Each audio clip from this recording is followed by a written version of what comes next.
मैं तो पहले से बता रहा हूँ कि शासन जो है वो कागज़ों पे सब कुछ कर रहा है। भाई प्रैक्टिकल पे ग्राउंड पे उतर के थोड़ा सा देखो हालत क्या है। जब से लॉकडाउन दुनिया में दस्तक दी है तब से ये मुसीबतें ऐसे ही बढ़ती जा रही है। एक ऐसी ही मुसीबत थी जो कि ऑनलाइन वाला जो शिक्षा जो प्रणाली जो ऑनलाइन से चालू किया गया है उसको लेकर, लेकिन उसमें भी बहुत सारे सवाल उठे हैं। नमस्कार, मैं संजय मिश्रा लोकमित्र न्यूज़ चैनल से आज आपको लेके आया हूँ मलाड ईस्ट में, जहाँ पर कुछ अभिभावकों द्वारा एक संस्था को कंप्लेन दिया गया था कि फीस बढ़ाया जा रहा है और फीस ज़बरदस्ती वसूला जा रहा है स्कूल और कॉलेज द्वारा। तो एक ऐसे ही स्कूल पे एक संस्था ने वहाँ पे बैठ के अनशन, एक दिन का अनशन रखा है। आइए हम उनसे बात करते हैं कि आखिर में पूरा मामला क्या है, फिर उसके आगे की जानकारी मैं आपको दूंगा। आखिरकार हम उस स्थान पर पहुँच गए जहाँ पर यह अनशन चालू है। यह मलाड ईस्ट में सेठ जोगीलाल पोद्दार स्कूल, वहाँ पे बात करते हैं ये अनशन चालू है। आपका परिचय जानेंगे पहले हम।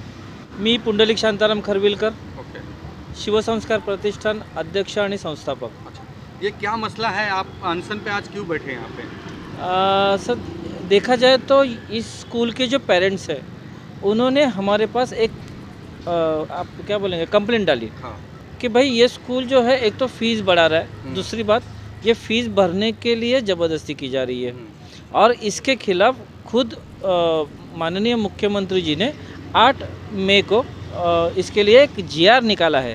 तो खुले शब्दों में लिखा है कि इस साल ये कोरोना की वजह से इस साल में कोई भी फीस बढ़ेगी नहीं, ना ही कोई किसी को फीस भरने के लिए ज़बरदस्ती की जाएगी और साथ ही साथ जिसको जैसे भरना है उसको भरने की मुबा दी जाएगी। अच्छा, मतलब एक साथ में जो लेते थे वो एक साथ में नहीं लिया जाएगा। यानी कि रियायत के साथ भर सकते हैं। राइट। तो अभी आपकी जो मांग है वो क्या मांग लेके आप बैठे हो यहाँ पे? मैं तो सिंपल एक ही चीज़ के लिए, दो चीज़ के लिए मैं बोल रहा हूँ। एक है कि इस साल फ़ी ना बढ़ाए, जो पहले थी वैसे ही रखें।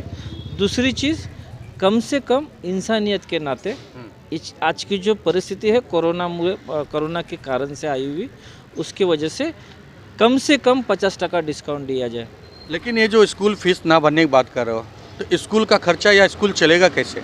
तो मैंने भी कहा ना कि 50% ले लो, 50% छोड़ दो। अच्छा, कोई भी धंधा होता है आदमी प्रॉफिट के लिए ही करता है। ये भी तो दुकान खोल के ही बैठे हैं, ये तो चैरिटी कर ही नहीं रहे उसके अंदर।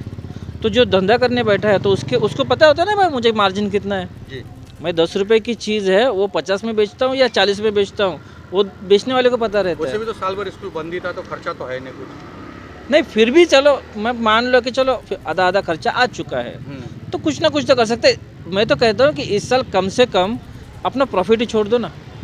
आपने स्कूल प्रशासन से कुछ बातचीत हुई अभी?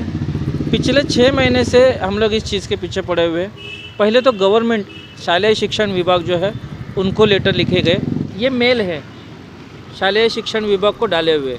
इसके अंदर आप क्लियरली इसमें मेंशन है वर्षाताई गायकवाड़ माननीय शिक्षण मंत्री, बच्चू कडू माननीय राज्य शिक्षण मंत्री, इनको अधिक ये वंदना करके है सचिव, उनको लेटर, ये सब लेटर हम लोग वहाँ पे पहुँचा चुके हैं, उनसे बातचीत कर चुके हैं।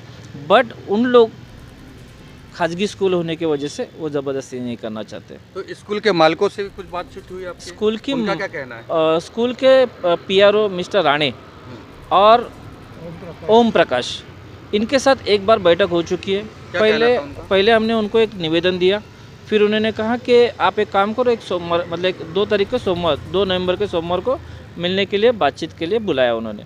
बैठे बातचीत किए, हमने उनकी बाजू सुन ली, उन्होंने अपनी बाजू बता दी, हमने अपनी बाजू बता दी, पेरेंट्स की बाजू।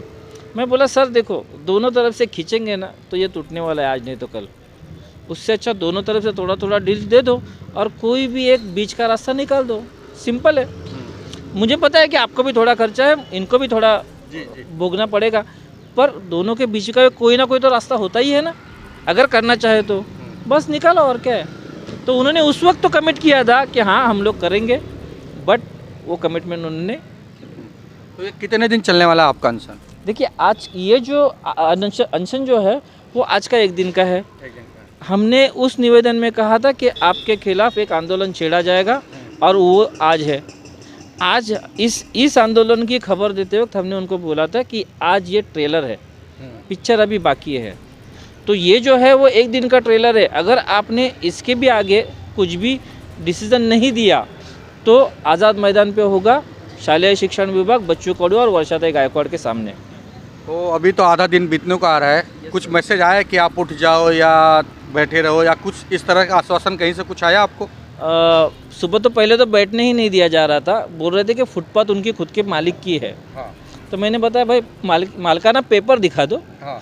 मैंने जो बृहन मुंबई महानगर पालिका से परमिशन निकाला है वो मेरे पास है। आपके पास परमिशन वगैरह बाकायदा आपने सिस्टम में बैठे हाँ जी, हो? हाँ जी। तो अगर आज ये नहीं होता तो अब आगे की रणनीति क्या होगी आपकी? पहले तो सिंपल है, आप मीडिया प्रतिनिधि जो हो ना, ये पूरी दुनिया के आँख और कान है। मुझे आपके माध्यम से इस चीज़ के बारे में आवाज़ उठानी है। अच्छा। मैं अकेला यहाँ पे मलाड के एक अपर गोविंद नगर रोड पे बैठ के कितना चिल्ला के बोल सकता हूँ। तो आपके माध्यम से ये चीज़ लाखों लोगों तक पहुँचनी चाहिए और हर एक स्कूल तक पहुँचनी चाहिए और शासन के जो कर्मचारी है और जो मंत्रीगण है उन तक ये बात पहुँचनी चाहिए कि भाई थोड़ा सा तो ये महाराष्ट्र है ना, पुरोगामी महाराष्ट्र बोलते हैं इसको, कम से कम इंसानियत दिखाओ दो। बस यही है। अगर ये आज नहीं सक्सेस हुआ तो आंदोलन वहाँ पे जो होगा आज़ाद मैदान पे, चलो आज़ाद मैदान। तो क्यों नहीं आप अपने मुख्यमंत्री जी के पास ये बात पहुंचाते कि सर आप ये जीआर लागू कर दो कि सबको 50% हो जाए। वो जो जीआर है वो तो पहले का जीआर है कि फ़ीस भरना है, बट ये आप अनुरोध करो कि जो भी है आप 50% सारे स्कूल को बोल दो फीस भरने के लिए। सर एक्चुअली देखा जाए तो ये देखिए, उनके पास से जो मेल प्राप्त है उसमें वो ऐसे लिखते हैं की प्रिय अर्जदार, आपला ईमेल कार्यालयास प्राप्त झाला असून ईमेलची योग्य कारवाईसाठी मुख्य सचिव शालेय शिक्षण विभागाकडे पाठवण्यात येत आहे। उपमुख्यमंत्री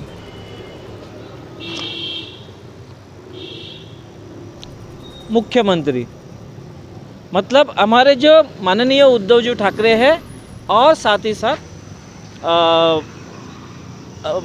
अजीत दादा पवार जी है उप मुख्यमंत्री, इन दोनों के कार्यालय से मेल आ चुका है कि हम भी यहाँ पे ये लोग सुनने को तैयार नहीं। और ये जो है ना, मैं तो पहले से बता रहा हूँ कि शासन जो है वो कागजों पे सब कुछ कर रहा है। भाई प्रैक्टिकल पे ग्राउंड पे उतर के थोड़ा सा देखो हालत क्या है। किसकी कमी आप महसूस कर रहे हो इस समय, कि शासन प्रशासन या फिर कॉलेज या स्कूलों की दादागिरी? सब कमी की अगर बात करूँ ना तो यहाँ पे इंसानियत मर गई है, मुझे इंसानियत की कमी दिख रही है, पहली बात। दूसरी बात, शासन को जो इच्छा शक्ति बोलते हैं ना, उसको इच्छा शक्ति जो होती है ना वो ख़त्म हो चुकी है। उनको मालूम है उनके हाथ में सत्ता आ चुकी है, 5 साल के लिए बैठ गए, अभी कोई उनको वहाँ से हिला नहीं सकता है। तो वो एक चीज़ है जो उनकी इच्छा शक्ति नहीं है। लेकिन अभी 10 महीने बाद ही नगर सेवकी है, अगर इस तरह से सरकार करेगी तो उनके नगर सेवकी और आने वाले इलेक्शन में तो फ़र्क पड़ेगा पेरेंट्स का। ये जो आम पब्लिक है ना सर, ये देखती है, वो बोलते हैं ना ऊपर वाले के लाठी में आवाज़ नहीं होती सर। ये जो देख रहे हैं ना, इनको तो भुगतना तो पड़ेगा, क्योंकि हर एक आदमी पेरेंट्स होता ही है। सब शासकीय और कर्मचारी अपना क्या बोलते हैं म्यूनसिपैलिटी के स्कूलों में जाते नहीं है, कुछ ऐसे स्कूलों में भी डालते हैं, तो उनको तो असर पड़ता ही है ना। कितने पेरेंट्स आपके साथ अभी जुड़े हैं? सर अभी तो फ़िलहाल आज के सुबह से लेके अभी तक कम से कम 50 लोग तो आके गए हैं सर।